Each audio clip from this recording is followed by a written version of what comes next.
This is my latest puzzle modification. It is a crazy 2x3x3 Fisher cube.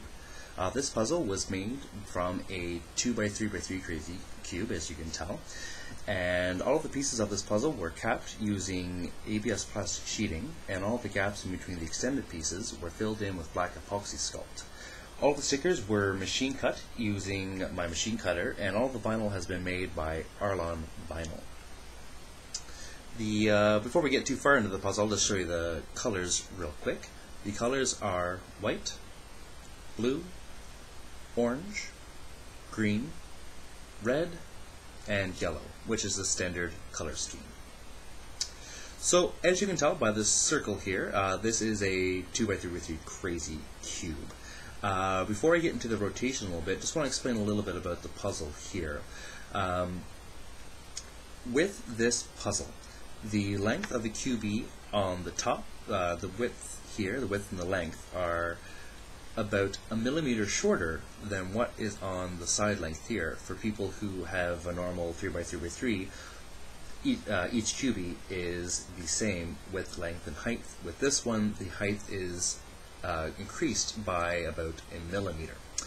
As you may be able to tell here, there are a few gaps on the side. Now, I made sure to compensate for that extra millimeter difference, so I added an extra millimeter of length. I kind of knew that these gaps were going to kind of form. Let me explain that a little bit further. With this puzzle, and also with the 3x3x4 puzzle, it is basically they use a 6 armed axis, like you would in a normal 3x3. The difference with these two puzzles, so this one and the 3x3x4, is that there's not really a QB or a plug on these 4 corners. If I was to extend it into a 3x3, I would have a cap on each corner here. I found with this one and with the 3x3x4 that I made into a windmill cube, I found that when you tighten the screws, it doesn't really matter how tight you really do it, that these little gaps formed here. I think that is to do since nothing is really holding these two guys together in place. Basically, it's an arm that is attached here to the puzzle. So it kind of gives it a little bit of lift. I was thinking about adding maybe a 1/2 millimeter to each of these cubies here on the corner.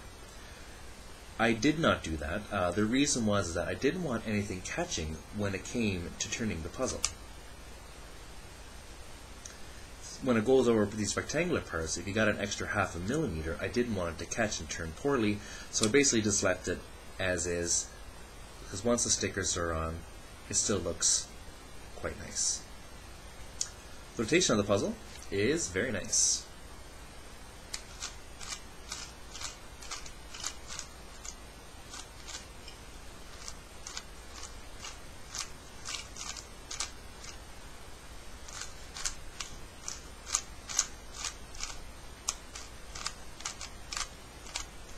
And just to show you the rotation, for people who have not used a crazy cube, whether it be a 4x4 or this 2x3x3, when you rotate the top layer here, the white layer, the circle kind of comes along for the ride.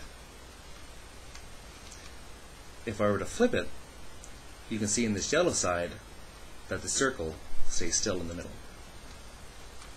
And that is one of the aspects of the crazy cube.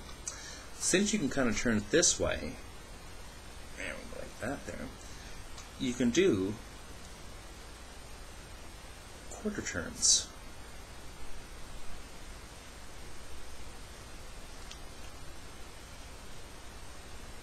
And you can see where, right there, where the axis is. I will probably not scramble it too much more than that. I scrambled it once when I tried to take a video and I totally lost my spot and I had to take it all apart to do it again, because to be honest, I have no idea how to solve a 2x3x3 crazy cube. So there it is. If you guys have any questions, please let me know, as I'm more than happy to answer questions for you. And if you'd like to subscribe to my channel, please do so.